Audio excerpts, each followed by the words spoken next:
What if the life you meticulously craft, the identity you so fiercely defend, is nothing more than a borrowed costume, a role you were handed at birth and never dared to question?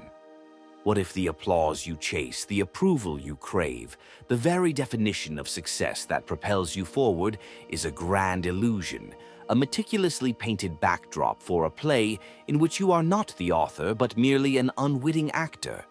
Consider this: the thirst that drives you, the unseen hunger for more, for different, for true, is not a flaw in your design, but a rebellion of the soul, a desperate signal from a part of you buried so deep you've forgotten its name.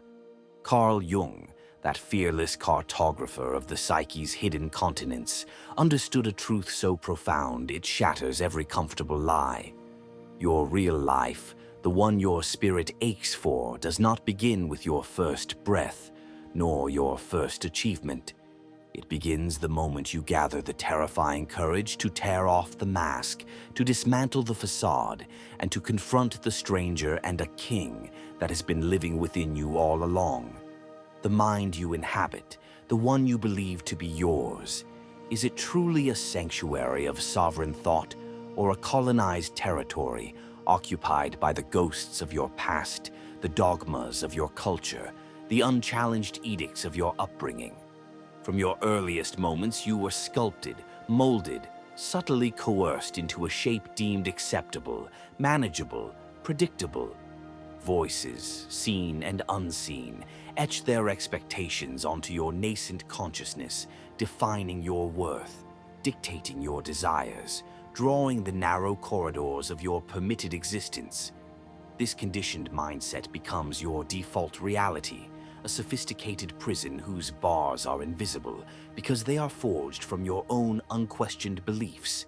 You navigate your days within its confines, believing you are free, yet every choice, every reaction is often an echo, a pre-programmed response rooted in a script you never consciously chose. This is the slumber of the masses, the tragic comfort of the unexamined life. But within you, even now, stirs a primal disquiet, a sense that the map you've been given does not lead to the treasure you intuitively seek. This stirring is the first tremor of an earthquake that can, if you allow it, demolish the prison and set your true self free. It is the dawn of perception, the terrifying, exhilarating moment when you begin to suspect that the lens through which you view your world and yourself is not only smudged, but profoundly distorted. This distortion is the masterpiece of the persona, Jung's term for the carefully curated self you present to the world. It is your ambassador, your shield, your camouflage.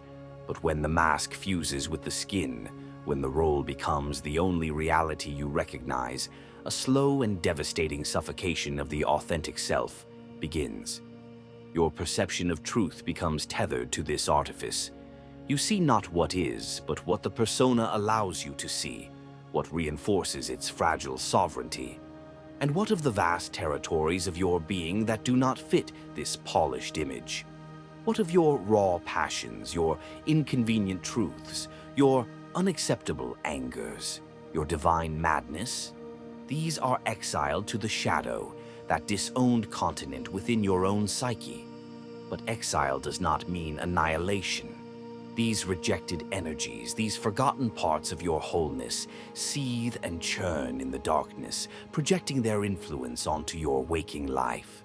They are the source of your inexplicable anxieties, your self-sabotaging patterns, the irrational dislikes you harbor for others who often merely mirror back to you the very aspects of your own shadow you refuse to confront. True perception begins when you dare to turn your gaze inward, to pierce the veil of the persona, and to meet the disowned phantoms of your own interior. It is the harrowing yet liberating realization that the monsters you feared were outside are often intricately woven into the fabric of your own unacknowledged self. This is not a curse. It is an invitation to reclaim unimaginable power. For within that shadow, amidst the rejected and feared, lies not just your darkness, but your unactualized light, your dormant strengths, your raw, untamed creative force. The gold is always hidden in the dragon's lair. The power you seek externally, the validation, the sense of wholeness is already within you, locked away with the very things you were taught to despise or ignore. Society conditions you to fear your depths, to stay in the shallow, well-lit waters of conformity. But Jung knew that true power, the unshakable power of the authentic individual, is forged in the fires of shadow integration. It is the courage to say, "This too is me." This fear, this rage, this vulnerability, this wildness, it is all part of my sacred totality. When you cease to wage war against your own inner complexity, when you stop expending monumental energy suppressing your own truth, that energy becomes available for creation, for growth, for the fierce articulation of your unique being. The world may have taught you that power comes from control, from dominance, from external acquisition. But the deepest, most resilient power blossoms from the profound act of self-acceptance, from the integration of your light and your darkness. It is the power to stand rooted in your own being, unswayed by the fleeting opinions of the crowd, because you have faced the totality of yourself and found it not wanting, but whole. This reclamation is the birthright of every soul brave enough to undertake the journey. This journey, this odyssey into the core of your being, is the path of individuation, a sacred pilgrimage towards self-reliance, not as isolation, but as sovereignty. It is the courageous declaration that you will no longer be a vessel for external expectations, a mirror reflecting back the desires of others, or a battleground for your own unacknowledged internal conflicts. To become self-reliant in this profound sense is to become your own psychic North Star. It means cultivating an unwavering trust in your own inner compass, even when it points you away from the well-trodden paths of societal approval. It demands that you dismantle the external scaffolding of validation, the need for applause, for agreement, for permission, and instead build an unshakable foundation of self-worth from within. This is not an act of arrogance, but of radical self-responsibility. It is the understanding that your primary allegiance is to the truth of your own unfolding soul. This self-reliance is terrifying to the conditioned ego, which thrives on external benchmarks and fears abandonment above all else. But it is the only ground upon which an authentic life can be built. It is the hero's journey, not to slay external dragons, but to integrate the dragons and angels within, and to emerge as the conscious creator of your own existence. You cease to be a consequence of your history and become the cause of your destiny. And as you embark on this path, you will become acutely aware of manipulation, not just from the external world, but more insidiously, from the unintegrated fragments of your own psyche. Before you can discern the subtle coercions of society or the projections of others, you must first confront how your own disowned parts, your neglected shadow, your unacknowledged archetypal influences, have been silently steering your life. That recurring pattern of self-sabotage just when success is within reach, that inexplicable attraction to relationships that mirror old wounds, that persistent inner critic that paralyzes your aspirations. These are not random misfortunes. These are the machinations of your unintegrated self, internal saboteurs born from exiled pain and fear, manipulating you from the control room of your unconscious. They pull your strings with the invisible threads of old traumas and unmet needs, ensuring you repeat cycles of suffering until you finally turn and face them. To break free from this internal manipulation is to bring these hidden dynamics into the searing light of awareness. It is to ask, what part of me is truly making this choice? Is it my conscious, integrated self, or an old wound, a terrified child, a vengeful shadow? This fierce internal scrutiny is the beginning of true agency. Only then, with your own house in order, can you clearly perceive and neutralize the more overt manipulations of a world that often profits from your slumber, your conformity, your fear of being truly, authentically different. The antidote to this pervasive noise, both internal and external, is silence. Not an empty, barren silence, but a rich, resonant stillness where the subtle whispers of your deepest self can finally be heard. Our modern world is a symphony of distraction, a relentless barrage against the sanctity of inner space. We are conditioned to fear silence, to fill every void with activity, entertainment, chatter. Because in true silence, the carefully constructed ego begins to tremble. In silence, the illusions cannot hold. In silence, the disowned parts of you begin to speak. Jung understood dreams, intuitions, synchronicities, and even the body's own wisdom as direct communiques from the unconscious, messages from the self. But these messages are rarely shouted. They are nuanced, symbolic, requiring a quiet, receptive mind to be deciphered. Cultivating silence is an act of rebellion against a world that demands your constant engagement with the superficial. It is the creation of a sacred space within, where you can commune with your own depths, where the clamor of external expectations fades, and the authentic voice of your soul, your intuition, your unshakable knowing, rises with undeniable clarity. This silence is not passive, it is an active listening, a profound attunement to the truth that resides beneath the surface of your conditioned awareness. This attunement, this commitment to truth, requires unwavering discipline. Not the rigid, punitive discipline of external authority, but the fierce, loving discipline of the spiritual warrior. It is the discipline to show up for yourself, day after day, even when the path is shrouded in fog, even when the old fears scream for you to retreat.